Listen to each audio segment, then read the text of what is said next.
Today is National Women's Checkup Day. Between taking care of kids and other family, a lot of women just don't spend the time for themselves. It was worse during the pandemic when, in general, fewer people went to the doctor. Now, joining me now to talk about this, UF Health Chair of Family Medicine, Dr. Nipa Shah.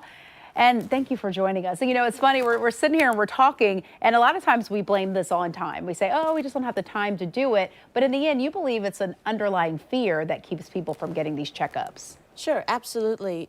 It takes courage to go to the doctor. Even when you have to go and there's something wrong. So imagine now you are going for no good reason in your mind. You're just going for preventive care, which we think is a great reason to come. But there's certainly a hesitation in many people to go in for preventive care. And I think that's what we're going to address today. Yeah, I like the idea because I think we so often say, oh, women are so busy, the kids, their jobs, you know, the home. But really, if you can overcome that fear and believe that this is important to your health, then maybe you'll go to those checkups. Tell us why it's important, especially when you talk about, you know, diagnosing things earlier or just saying, hey, we may need to do an extra test, which might be simple and rule something out, but even that's important.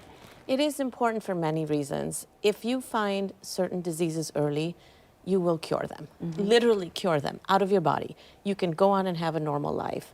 So if you understand that basic concept that prevention, an ounce of prevention is a pound of cure, you will understand a little bit better about what is important. You know, something I think over the years, I've covered this for many years, but heart health. And there was a time when women didn't think it affected them, but now we know much different. It's the #1 killer.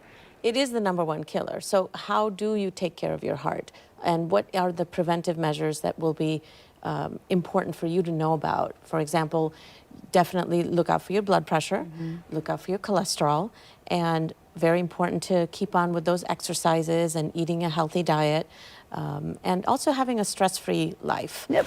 Good luck with that, yes, Dr. Shah. Yes, exactly, exactly. Right, but there are ways that you can manage that. Because even talking about mental health, it's affecting women more than men even. It is, and I think the busy lives that women lead to isolation.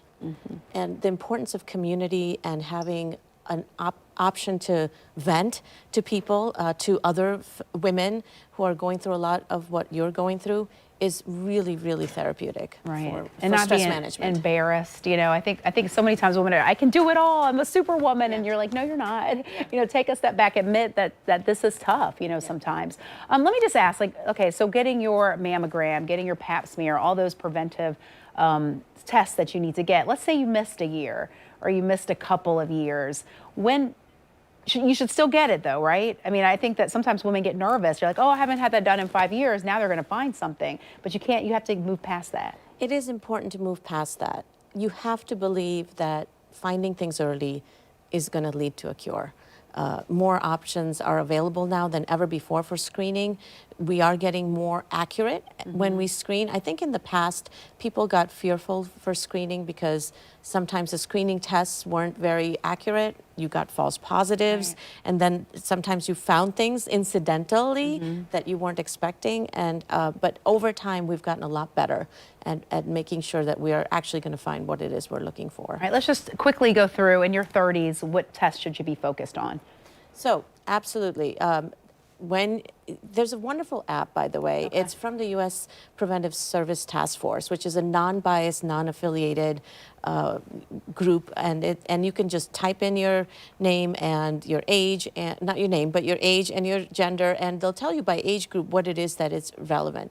You want to start 30s is sort of around your reproductive age. So you want to get counseling about if you are thinking of starting a family, what is it that you need to be taken care of in that way. Of course, it depends on your family history, but in general, you want to start looking at your cholesterol, in your 30s. And blood pressure even? Absolutely, because again, heart health is very important for women. Yeah, I think it's good to know when you're even younger than you might expect. Do you know the app name?